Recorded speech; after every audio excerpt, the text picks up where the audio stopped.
یعنی کہ جب عراق پہ کیا تو کیا تھا اس کے پاس؟ کچھ بھی نہیں. جواز یہ تو بنانے کے لیے جواز کیا تھا. پیدا ہو گیا. اب بھی انڈیا جو ہے نا ان کی مٹھی میں آ گیا ہے, ارشاد کہ صاحب حرکت نہیں کر سکے گا. ایک چیز اور بتائیے گا مانڈلا صاحب کہ آپ کو لگتا ہے کہ جو کرنٹ گورنمنٹ ہے اور جو ہماری جو کرنٹ قیادت ہے, عسکری قیادت ہو گئی اور فارن منسٹر ہو گئے, سارے کے سارے دے آن گڈ ورکنگ ریلیشن, اور اب ان کی جو ایک وہ ہمیں نظر آتی ہے ول پاور جو شاید پہلے مسنگ تھی کہیں پہ, انڈیا کو پٹ ان دا رائٹ پلیس والی, وہ شاید اب آپ کو لگتا ہے کہ زیادہ ہے؟ یہ تو بس حرام دیکھ رہے ہیں کہ آج تو ہم نے ڈوزر پیش کیا ہے, پوری دنیا کے سامنے اس کو ننگا کیا ہے, تمام ممالک کو ہم دے رہے ہیں. تو پہلی حکومتیں کیا کرتی تھی؟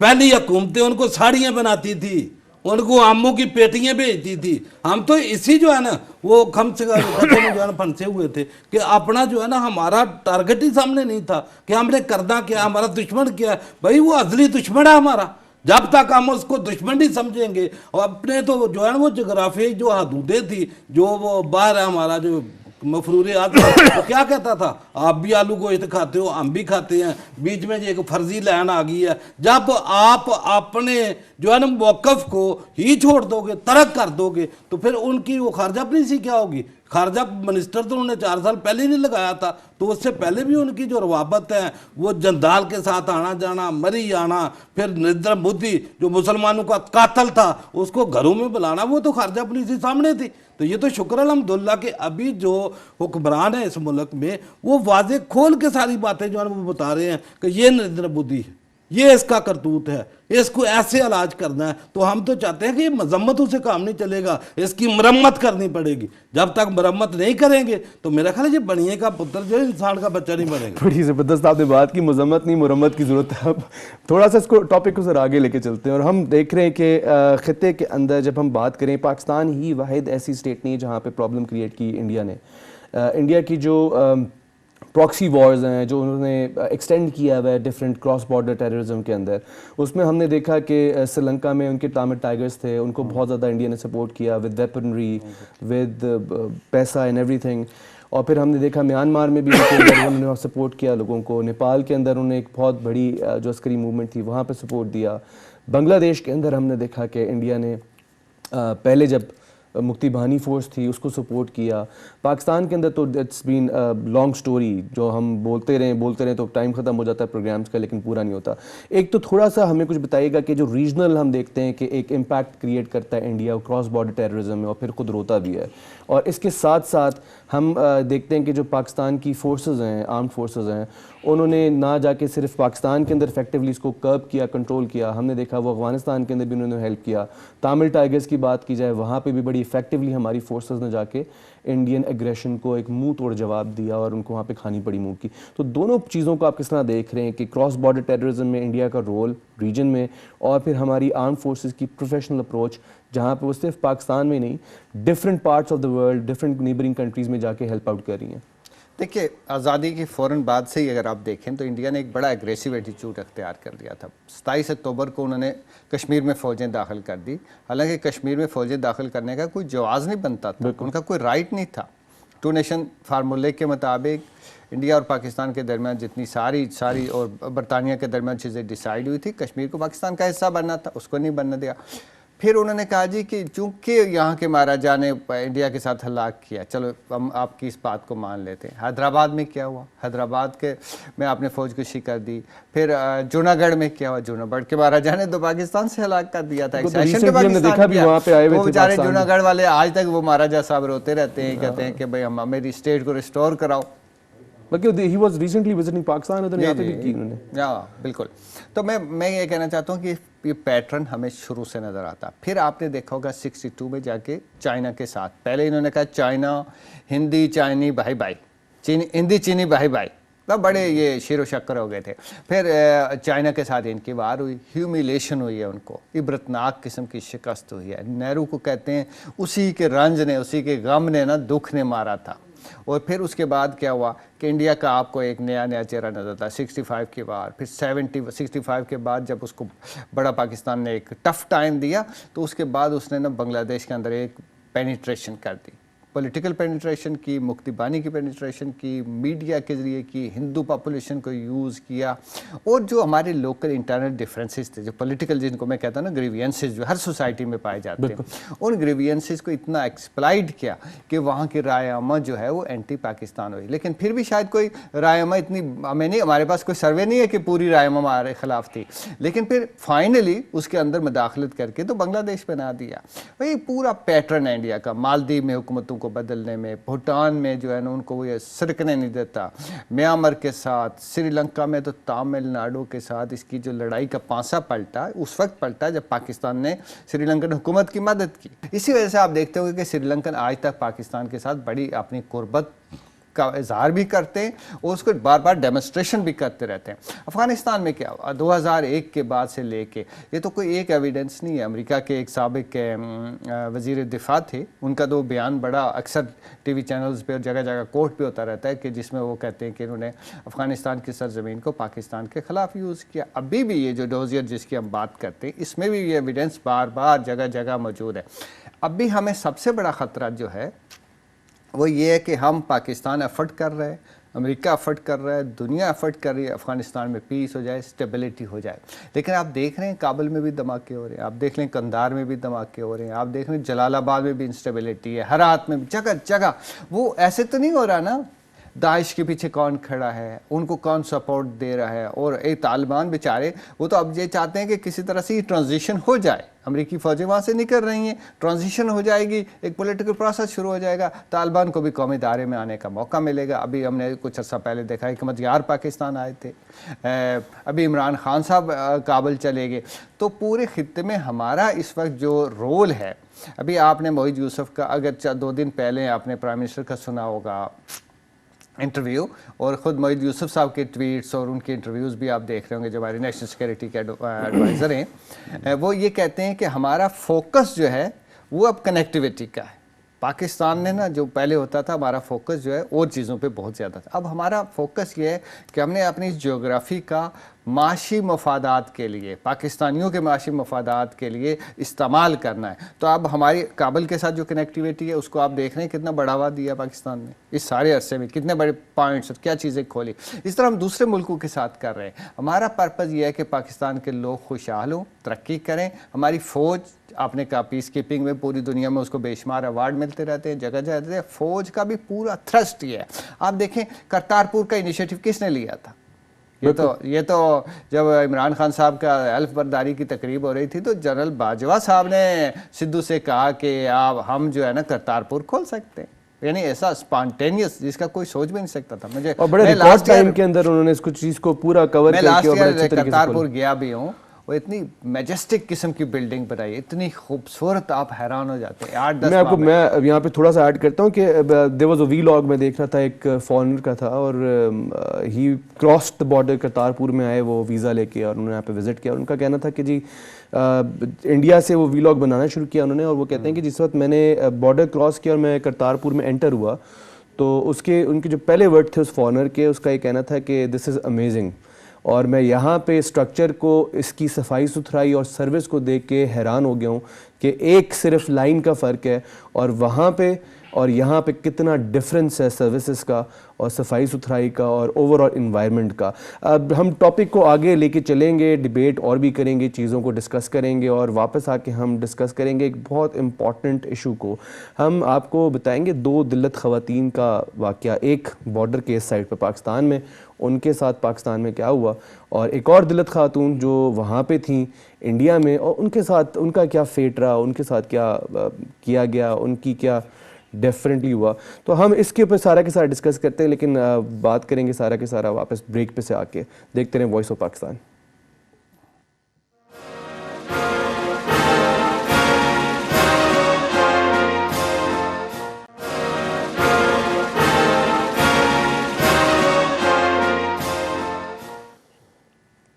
ویلکم بیک ناظرین، آپ دیکھ رہے ہیں وائس آف پاکستان. میرا نام ہے فراز علی خان اور ہم ڈسکس کر رہے ہیں انڈیا کے اندر جو سچویشن چل رہی ہے مائنورٹیز کے ساتھ میں، اور انڈیا کا جو ریجنل ایک ٹیررزم کا امپیکٹ ہے جو کریٹ کر رہا ہے، کراس بارڈر ٹیررزم ہے اس کے اوپر. اور ہمارے ساتھ آج ہمیں جوائن کیا ہوا ہے شاد محمود صاحب نے اینڈ چودھری خادم علی مانڈلا صاحب نے. سر تھوڑا سا بریک پہ جانے سے پہلے ہم بات کر رہے تھے، مانڈلا صاحب آپ سے میں ڈسکس کروں گا تھوڑا، کہ ایک شاید ہم یہ سمجھتے ہیں کہ انڈیا کے اندر جو مائنورٹیز ہیں، جو اقلیت ہیں، شاید وہ محفوظ نہیں ہیں، لیکن جب ہم تھوڑا سا ڈیٹیل میں دیکھیں تو انڈیا کے اندر جو ہندو ہیں، جو دلت کاسٹ کے ہیں، جو اچھوت کاسٹ کے جس کو وہ کہتے ہیں، تو وہ لوگ بھی شاید اتنا ادھر سیف نہیں ہیں. ہم دیکھتے ہیں وہاں پہ ٹریٹمنٹ دلتس کی، کہ ان کا اپنے ایک ایم پی اے نے، بی جے پی کے انہوں نے پولیٹیشین نے، ایک سینئر پولیٹیشین نے کہا کہ جی ہم دلت خواتین کو ریپ اس لیے کرتے ہیں تاکہ ان کو یاد رہے کہ ان کی جگہ کیا، ان کی اوقات کیا ہے. اور ہم نے یہ بھی دیکھا ریسنٹلی جو واقعہ ہوا حیدرآباد میں، کس طرح ایک دلت خاتون کو ریپ کیا گیا، اس کے بعد اس کی باڈی کو پھینک دیا گیا سفوکیٹ کر کے. پھر ایک اور دلت خاتون تھی، ان کو ریپ کیا گیا. جب وہ پولیس اسٹیشن گئی وہاں پہ، تو پولیس اسٹیشن کے اندر پولیس نے ان کو زندہ جلا دیا، اور زندہ جلانے کے بعد ان کی پھر باڈی بھی نہیں دی. پھر ایک پروٹیسٹ ہوا تھوڑا بہت، پھر اس کو پولیٹیشنز نے آ کے پولیٹیکل اس کے اوپر بڑا ایمفسائز کیا اور زور زبردستی کر کے اس کیس کو ختم کرایا کہ جی یہ دلت ہیں، اور یہ دلت خاتون جو خواتین جو ہیں ان کا شاید فیٹ یہ بس ٹھیک ہے، ان کی دے ڈیزرو اٹ. اور پھر ہم دیکھتے ہیں کراس بارڈر جب ہم پاکستان کے اندر آ جاتے ہیں تو ہم نے دیکھا کہ جی ہماری سندھ سے ایک دلت تھیں کرشنا کماری کوہلی صاحبہ، اور ان کو ہم نے سینیٹ آف پاکستان کے اندر سینیٹر بنایا، اور یہاں پہ بیٹھ کے دلت خاتون جو ہیں وہ پاکستان کی جو کانسٹیٹیوشن ہے اس میں she is playing very vital role, اور ان کے پاس وہ طاقت ساری کی ساری جو ایک مسلمان سینیٹر انجوائے کر رہے ہیں بیٹھ کے یہاں پہ، اس ٹائپ کی ٹریٹمنٹ دلتس کو یہاں مل رہی ہے، اور کراس بارڈر دلتس کو ہم اس طرح دیکھ رہے ہیں. تو یہ پورا جو ایک گیم چینج ہوئی ہے، اور یہ ساری کی ساری ہم دیکھتے ہیں دنیا کے سامنے اس طرح کی چیزیں کھل کر آ رہی ہیں. اس پوری سچویشن کو، انٹرسٹنگ سچویشن کو کس طرح دیکھ رہے ہیں آپ؟ دیکھیں فراز صاحب، بڑا کلیئر ہے کہ ہندو جو ہے نا، بنیا بالخصوص نریندر مودی، وہاں کوئی بھی مائنارٹی ہو، مسلمان ہوں تو ان کا حشر آئے روز آپ دیکھتے، وہاں کرسچن ہیں وہ ان کے ظلم اور جبر سے جو ہے محفوظ نہیں ہیں، وہاں اگر سکھ ہیں تو وہ ان کے ظلم سے جو ہے وہ محفوظ نہیں ہیں. جہاں تک دلت کی بات کرتے ہیں یا لو کاسٹ یا جو چھوٹ کاسٹ کے ہندو ہیں، ان کو وہ اپنے ہندو ہونے کے ساتھ ان کو بھی نچلے درجے کا انسان بھی نہیں سمجھتے. یہ ظلم کی انتہا ہے وہاں، اور پوری دنیا دیکھتی ہے. پچھلے دنوں آپ نے دیکھا کہ جن دنوں ٹرمپ بھارت میں آیا ہوا تھا، 3 دن دہلی کے اندر انسانوں کو کس طرح جلایا جا رہا تھا، ان کے مکانات کو کس طرح جلایا جا رہا تھا، کس طرح خون کے ساتھ ہولی کھیلی جا رہی تھی ٹرمپ کی موجودگی میں. تو ساری خبریں دنیا کے سامنے نہیں جاتی. لیکن پاکستان میں تو الحمدللہ کوئی بھی انسان کسی بھی مذہب فرقے سے اس کا تعلق کیوں نہیں ہے.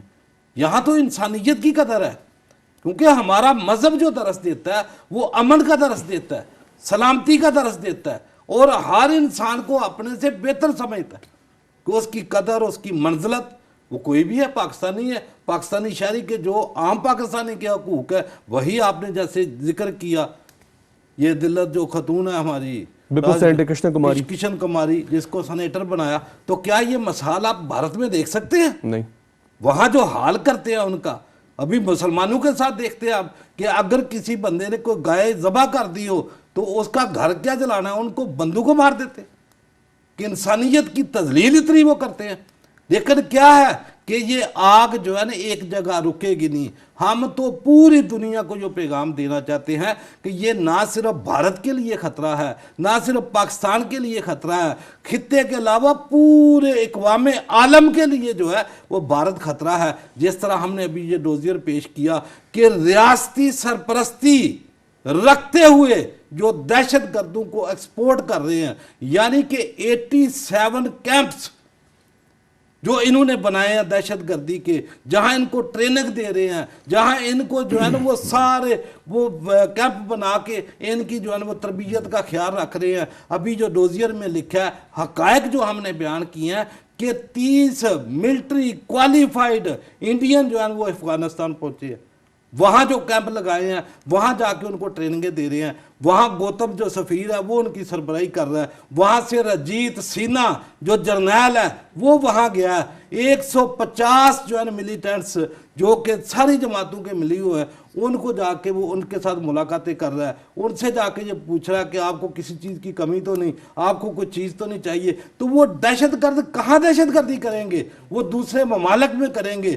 ہر ہمسایہ اس سے تنگ ہے, نیپال ہو, بھوٹان ہو, سری لنکا ہو, بنگلہ دیش ہو. جب بنگلہ دیش میں کھڑا ہو کے نریندر مودی اپنی زبان سے یہ اقرار کرتا ہے کہ ہم نے جو ہے نا مفتی بانی بنائی تھی, ہم نے بنگلہ دیش جو ہے وہ حاصل کیا تھا, ہم تھے, یعنی کہ اس وقت بھی دنیا کی آنکھیں بند تھی. ہم تو دنیا کو یہ کہتے ہیں کہ یہ کسی کے لیے بھی اچھا نہیں ہے, یہ کسی انسان کے لیے اچھا نہیں ہے. نہ صرف پاکستان اور بھارت, پورا خطہ جو ہے نا وہ اس سے غیر محفوظ ہے. اس کی زبانوں کو تالا لگائیں, اور میرا خیال ہے کہ یہ پوری ایک FIR جو ہے نا اس کے اوپر درج کر کے اس کے اوپر پابندیاں جو ہے نا سخت قسم کی لگائے. یہ دنیا جو ہے نا اگر انسانیت کا بھلا چاہتی ہے تو اس طرف غور کرے, لیکن ہمیں لگتا نہیں ہے, ہمیں لگتا نہیں ہے. ان کے اپنے مفادات ہیں. ابھی وہ چائنا کے ساتھ جو سرد موری ہے, ابھی دیکھو نا ان کو ٹارگٹ کیا دے رہے ہیں. ابھی ایک جو انہوں نے سیل بنایا, ابھی داعش پاکستان کے نام کی کوئی تنظیم بناتے, وہ بنانے جا رہے ہیں. ملیشین اسپیشل ملیشین فورس بنا رہے ہیں, اور یہ ایک پورا انہوں نے ونگ بنایا جس کے اندر 3 میجر جنرل ہیں.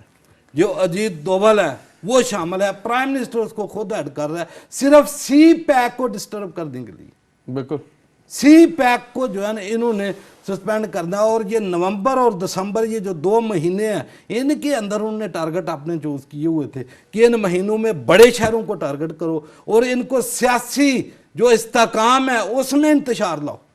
یہ جو آپ جلد سے جلوس مظاہرے دیکھ رہے ہیں, اس کے پیچھے پہلے ہی ہم جو ہے نا وہ کرتے ہیں بات اکثر کہ یہ بھی بھارت کا بیانیہ ہے. ان کی سوچ ہے کہ انتشار پھیلاؤ, اور انتشار کے پیچھے پیسہ ہے.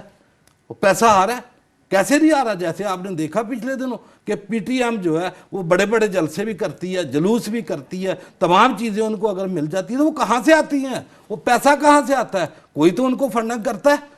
ابھی جیسے برآمدہ بگٹی بیٹھا ہے, وہ پاسپورٹ افغانستان سے حاصل کرتا ہے, ابراہیم ولد ریحان کے نام سے, اور جاتا ہے کہاں؟ بھارت میں. بھارت میں جا کے وہاں جا کے وہ ساری ملاقاتیں کرتا ہے, اور وہاں fund raising, Baloch foundation fund raising کا اکاؤنٹ جو ہے وہ کھولا جاتا ہے. اس اکاؤنٹ کا نمبر ہم نے ڈوزیئر میں دے دیا کہ یہ نمبر ہے جس کے اوپر وہ فنڈ ریزنگ ہوئی ہے. وہ سیمینار جو ہے نا وہ وہاں منعقد کیا گیا. منعقد کرنے کے بعد وہ تصویریں ہیں, وہ ہوٹل کا نام ہے ہاورڈ ہوٹل ہے, جہاں جو ہے نا یہ سارا کچھ ہوا ہے. تو کہہ رہا ہے کہ ابھی کوئی گنجائش باقی نہیں. جس طریقے بڑا کہ بڑا سٹرانگ ہم نے ڈوزیئر دیا ہے, اور یہ تو ہم سلام پیش کرتے ہیں اپنے انٹیلیجنس اداروں کو کہ جنہوں نے ان کے اندر سے یہ ابھی جا کے بھارت جو ہے نا وہ خود دیکھے. کیونکہ ابھی مجھے تو بغاوت کی بدبو نظر آ رہی ہے ان کے اندر, کہ ان کے اپنے جو ہے سیاستداروں کے جو جتنے بھی ہیں کوائب, وہ ہمارے پاس اگر آتے ہیں تو انہیں نے دیے نا, کو ہمارے پاس تو بندہ نہیں جا کے اٹھ کے لے آیا. نہیں, اسے یہ ہم لوگ دیکھتے رہے, یہ پہلی دفعہ نہیں ہے. تو آپ اگر پوری ہسٹری اٹھا کے دیکھیں تو ہماری انٹیلیجنس ایجنسیز جو ہیں, جو ہماری انٹیلیجنس رپورٹس ہیں, یا جو ہماری انٹیلیجنس ایکسٹریکشن ہے, وہ کمپیریٹیولی وہ بہت پروفیشنل, بہت اچھی رہی ہے کمپیریٹیولی. جب ہم بھارت کی بات کرتے ہیں, ان کے اندر کی خبریں ہم نے 27 فروری کو بھی دیکھا, جس طرح سے ہم نے ان کو سرپرائز کیا, اور سرپرائز کر کے جو ان کے اپنے ایک ہائی پروفائل ٹارگٹ تھا اس کے قریب جا کے ہم لوگوں نے ہٹ کر کے میں تو بار بار کہتا ہوں شوٹ کرنا چاہیے تھا اس کو. ارشاد صاحب, لاسٹ کویشچن آپ سے ہم لوگ پھر اس پروگرام کو کلوزنگ کی طرف لے کے چلتے ہیں, کیونکہ ڈسکشن منڈلا صاحب کے ساتھ بڑی زبردست اور جذباتی قسم کی اچھی رہی, لیکن ٹائم ہمارے پاس بڑا کم ہے, تو ہم اس کو ذرا سمیٹتے ہیں اور آگے لے کے اس کو چلتے ہیں اختتام کی طرف. سر مجھے یہ بتائیے گا کہ تھوڑا سا کوئی کمنٹ ہے کہ چائنا سے جو ریلیشن شپ اب چل رہا ہے انڈیا کا, ہم دیکھ رہے ہیں کانسٹنٹ بارڈر پہ ٹینشنز ہیں, جہاں پہ ہم دیکھ رہے ہیں کہ ایک وار مانگرنگ چل رہی ہے مسلسل انڈیا کی طرف سے. تو اس پوری سچویشن کو خاص کر کے اب جب وہاں پہ برف پڑ گئی ہے بہت زیادہ, اور وہ پورا کی پوری جو بیلٹ ہے چائنا انڈیا بارڈر کی, that would be a very hard place to fight یا ایون موو. تو اس پوری سچویشن کو کیسے دیکھ رہے ہیں؟